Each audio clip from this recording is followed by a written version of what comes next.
guys! Today I wanted to talk to you about bullet journals. I feel like bullet journaling has become a lot more popular in this past year. Not to say that nobody was doing bullet journaling before that, but I feel like if you look at the number of bullet journal videos on YouTube now compared to this time last year, say, it's just grown exponentially. And I just wanted to talk to you about my thoughts on the whole bullet journaling thing and my experiences. So this is not going to be my final word on bullet journaling because, like so many things to do with planner systems, it's always evolving. So it's just kind of like a snapshot as to my thoughts at the moment, which may change. So first of all, as a bound planner enthusiast, I think it's great that bullet journaling has become so big because I feel like it's really raised the profile of bound books in the planner community. And this is something that I've been saying for a long time.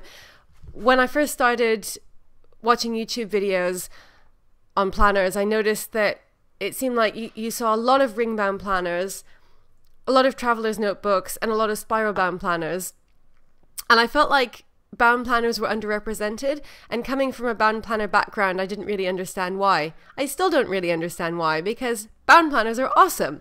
But I think that because so many people are bullet journaling, and the preferred vehicle for bullet journals seems to be the Leuchtturm 1917, as well as obviously Moleskines and other kinds of bound notebooks, although obviously you can bullet journal in anything, which is, you know, one of the things that's really cool about it is that it's so flexible in terms of what kind of vehicle you use for it.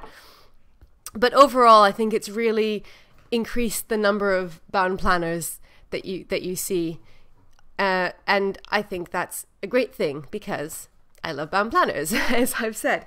So that's the first thing that I think about them. The second thing that I think about them is that they have a lot of really interesting pros, like a lot of good points. So for one thing, the obvious, they're extremely flexible. They're as flexible as it can get. You can design your own layout, you can include whatever you want, and you can change it whenever you want. So if you want to have a vertical layout one week, you can do that. If the next week you decide you'd rather have a horizontal layout, you can do that. You can have a yearly layout, a monthly layout, a weekly layout, a daily layout. You can have lists, you can have goals, you can have memory keeping. You really make of it what you want. And I think that that's one of the reasons why it's so popular, is because it is really kind of like the ultimate vehicle for creative expression in planning, in that, you know, you have total freedom. Nothing is set out for you except, I guess, the fact that if you're using a bound notebook, you know, it's kind of hard to tear pages out or move things around. But other than that, it's completely up to you. Now, that same issue is also the reason why I don't use a bullet journal. So I don't think that this is a con per se, but it's a con for me, and it's the reason why bullet journaling has never grabbed me in the same way that, like, I don't know, I think everybody has certain types of planners that just immediately speak to them and others that don't really appeal.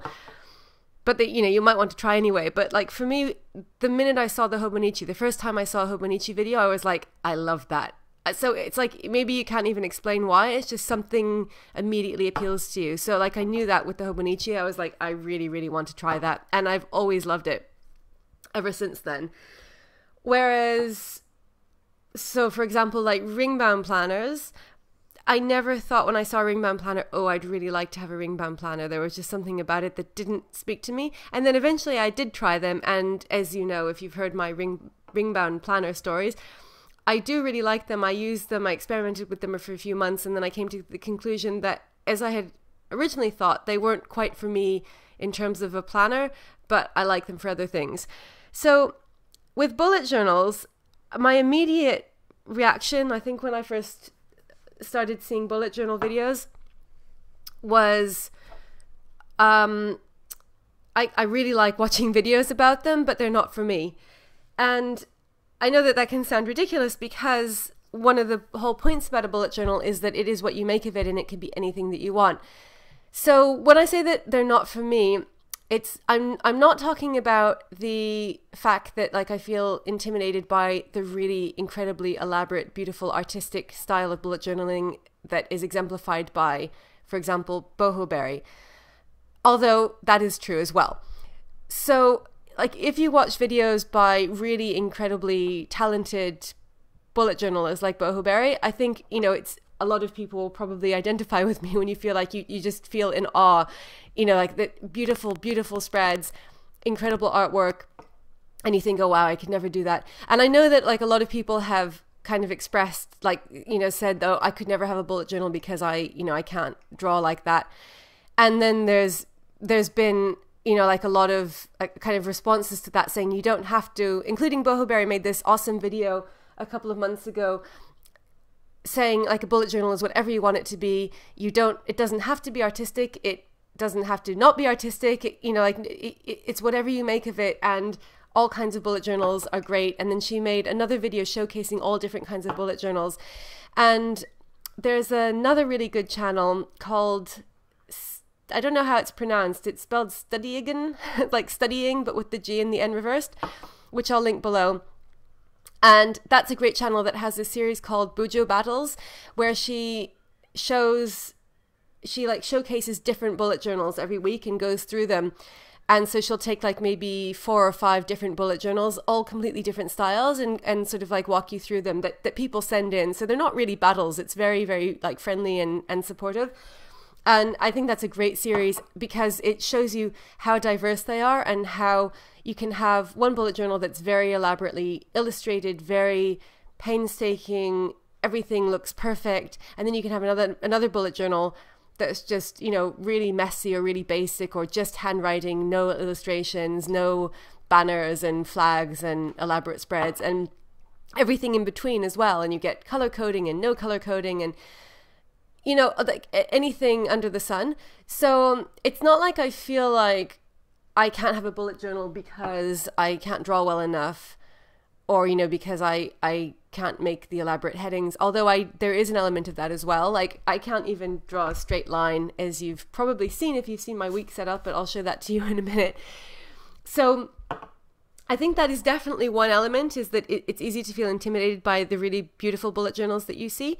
But that's not something that's unique to bullet journals. The same issue can be said for any type of planner system. If you see really, really beautiful, well put together, elaborately decorated spreads, I think if you are not that way inclined, or you feel like you don't have the time, or for whatever reason that you can't do that, it can be easy to feel intimidated and think, oh, like my spreads don't look like that. I could, you know, like I feel ashamed to show them, which I think, you know, like most of us know consciously that that's silly, and the planner community is very supportive and encouraging. And that's something that I love about it, is that, you know, like I don't feel that there's pressure from the outside, to have your planner look a certain way. But I think that there is a lot of internal pressure. So you can think, oh, I would feel silly to show a picture of my spread if it doesn't look as good as this other person's spread. Anyway, so the point is that there is, I think with bullet journals, they have become so, you know, like I think one of the things that people associate with them is this very elaborate, well decorated, well designed look, which can be intimidating. But my the reason that I feel like they're not for me is not only because of that, because I know that you don't have to do that. You could have a bullet journal that doesn't look like that. Romany, from Romany's Realm, that's a really good example of someone who, you know, specifically she has a series called My Unpretty Bullet Journal, which is just like all about, you know, it's very functional, it's not decorated, there are no stickers, and obviously she's an artist, so she could decorate it if she wanted to, but that's not the point of it. So that was very long and rambling, but the point was to say that is one issue. But the main reason that I don't feel drawn to bullet journaling is because, and if you've seen many of my other videos, you will not be surprised to hear this, I just cannot make my own layouts. I just cannot do any kind of DIY when it comes to planning. I can't print, like, you know, I can't like do digital inserts. I just want everything to be printed by a professional printing company, and I want there to be dates on it, and I don't want to have to set anything up myself. this is not like a moral stance. It's like I really admire people who you know, can DIY their own inserts and who can make their own layouts, but it's just, I feel like it's not for me. And like I said, that like that might change, but it's just, this is my position at the moment, and I've always been like that. I've never had like a DIY planner in terms of like, I've always had a dated planner, like since I was like 19. Like I think that was when I had my first planner. I just always think of planners as something that has dates in it that are printed and that you don't write in yourself. And it was actually quite a surprise. I think I'd never encountered the concept of an undated planner or a DIY layout until I got into the planner community, and I was like, what? Like people write in their own dates? It had just never occurred to me that was even a thing, and I've just somehow never been able to do it. I really want everything already to be there. So that's my main reason for not getting into bullet journaling, is that it would just do my head in. Like the idea of having to make your own weekly layouts and your own monthly layouts, I just, no.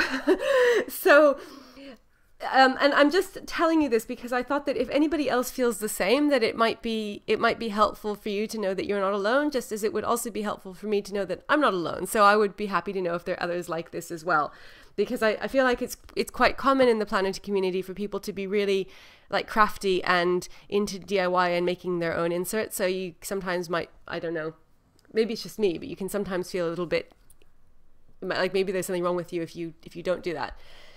So that's essentially why I've never been drawn to bullet journaling, because I don't feel any desire to have any element of being in, like I'm very happy to sacrifice control for the safety and, you know, kind of reassurance of having dates and having the layout be set for me. So I'd rather like kind of try different planners until I find one where I like the layout, rather than experiment with making different layouts myself. I think an element of it is that I feel like if I make my own layout, I'll just be looking at the imperfections all week, and I'll, you know, be like, oh, that line isn't straight, that is a bit crooked, I don't like how that turned out, you know, like, and I would kind of feel like it's sort of like, if you, like me, do not enjoy cooking, then you will understand this this analogy. I kind of feel like it's sort of like having a planner with dates, and, you know, where everything is printed. It's kind of like going to a restaurant and like just ordering something, and then it comes and it's like, oh, it's delicious, and all you have to do is eat it, as opposed to making it yourself and like having to get out the recipe book and like try to figure out if you have all the ingredients, and then whether or not you've burnt things. And this is, if you enjoy cooking, then this is not a good analogy, but if you don't like cooking, then hopefully you'll understand what I mean. So having said that, even though I don't have a bullet journal and it's like not something that I'm planning to do, I do still feel like I've kind of incorporated elements of the bullet journal idea to some degree. So I will just show you, and you can tell me whether you agree or you think that I'm being fanciful. So the first stop is my Hobonichi Weeks. So obviously the Weeks is a dated planner and it's got the whole layout and everything, but I think that there are some elements of it that are a little bit bullet journalish. So let me just show you what I mean. So in contrast to my cousin, where everything is completely mapped out, like, you know, this is the weekly spread. This is what I use for all of my planning. Well, there's a weekly spread, a monthly spread, and then the daily spread I just use for notes. So the notes, like, they're notes. They don't really follow any specific order. It depends on what I'm doing, but there's no layout to them. I just write the notes, if you see what I mean. There's absolutely nothing. I'm not doing anything to the layout. It's already there. Whereas the Weeks has got this system where it's kind of like half set out for you and then half open. So you have the week on one page, which is set, and then you have this blank gridded page, which you can do what you want with.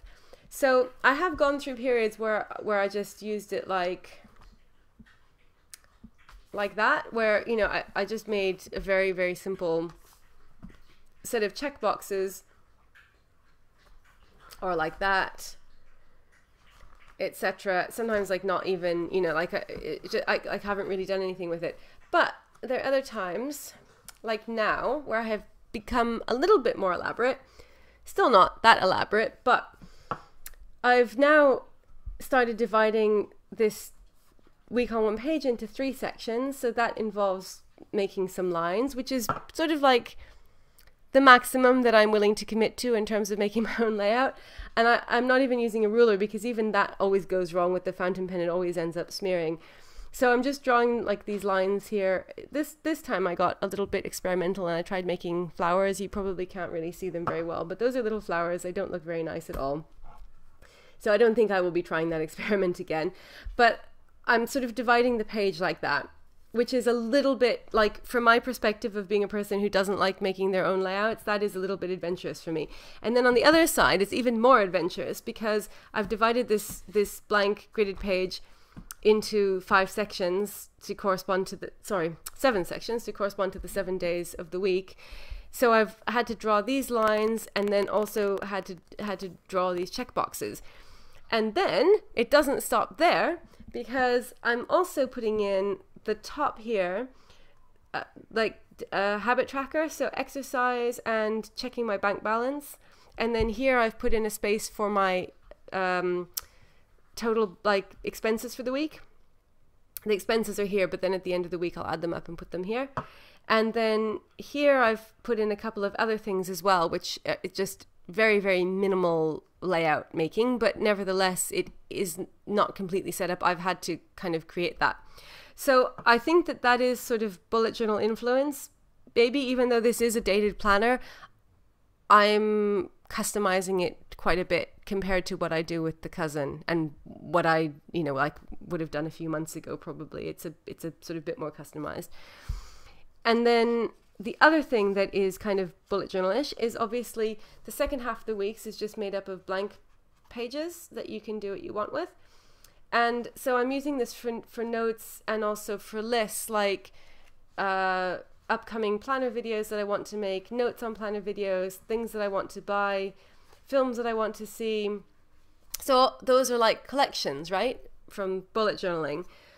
So I feel like this is kind of like a sort of, I would not obviously go so far as to call it a bullet journal. It's not, but it has incorporated elements of bullet journaling rather than just using it strictly as, you know, like as a planner where everything is laid out. I've made a bit of layout of my own. And I think that that is because the week sort of invites that, because it's got this blank gridded page. It's sort of saying, do what you want to with me.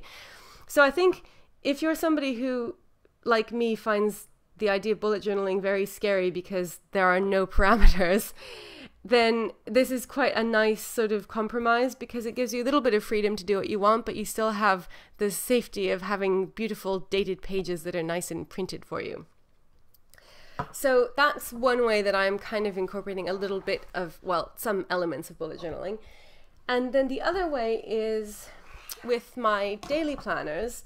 So I've talked about these before. I'm using these 3 notebooks in rotation as daily planners. I'm actually not using it at the moment because of One Book July, and I'll do an update on One Book July in a couple of days to fill you in on how that's been going. But in general, I have been using these just in rotation because they're undated and they're basically just to-do lists. And essentially, as many people have pointed out, that, you know, at the root of it, that's what a bullet journal is. It's well, I mean, I know it's more than a to-do list, but it can be as simple or as complicated as you want it to be. And so at the heart of it, if you're just making lists, that is quite bullet journal-y. And that's what I'm doing here, that they're undated because I just use 1 day per page, and, you know, I just move on when it's done to the next page. And so I know that the next blank page is the next day, and I don't care about dating them. So this is a very, very rudimentary system because I don't use different symbols. You will see that these consist solely of checkboxes, and that's because this is purely a to-do list planner or a notebook. So this one is a Moleskine. This is the Batman limited edition, which I'm extremely happy with, because it's like Batman is leaping into action, just like me in the morning, leaping into action to start my day and get a whole bunch of tasks done. And then there's also this one, which is My Little Pony cover from Lyra & Co. And this is a Moleskine dot grid. And it's the same system. So I just, as I mentioned in another video, I use these in rotation just because they're undated. So I can. So, you know, like, why not? Because then I get to use all different notebooks. And this one is a Cake Dory, and it has a Stalogy notebook in it, the A5 size. And it's, again, it's exactly the same system. So it's just a to-do list, basically, but that is kind of like a very, very simple bullet journal. And then the last kind of bullet journal-ish thing that I've got going on is the Cinephile. This is a Zinidori unicorn, and I just have basically 3 different lists, one per insert. This is films to see in the cinema, films to see at home, and TV shows to see. And again, it's just a checkbox. I just check them off when we've seen them. So this is like a collection, I guess. It's like just a book of collections. So if you put these together, you would kind of have something of a very, very basic bullet journal, but they're just kind of spread out among different notebooks. And then the final, I think, sort of bullet journalish thing that I have here, going back to the weeks again, is the symbols, talking about symbols, how in here I just have one symbol. In here I have a slightly more evolved system, though it's still extremely basic. So for to-dos I use a checkbox, and then for events I use a circle, and then for like things that are happening but that I don't have to do anything for, that are just kind of reminders, I guess, I use a triangle. So if James is working in the market, that's a triangle because I don't have to do anything, but I just have to know that he's going to be in the market. So that is like a really, really, really simplified kind of version of the bullet journal system. And I know that people have evolved their own different variations on it as well. Like, so the official bullet journal system, like a lot of people use that, but then other, you know, people have sort of modified it to suit them. And I feel like for me, I don't really need any more symbols than these, because in my brain, it's like effectively either it's something that I have to do, so it's a task, and that's a box, or it's somewhere that I have to go, and that's a circle, or it's just something that I have to remember is happening, and that's a triangle. And those are the only types of I don't know, actions or whatever. Those are the only types of kind of information that seem important to me. I think any more than that, and I would just have trouble remembering it, and I would feel like it was too complicated. The only other thing that I do is, if I haven't completed a task and I've migrated it, I will like kind of put a line through it, so you can see that it's kind of half crossed out, but it's not colored in. If it's finished, I color it in.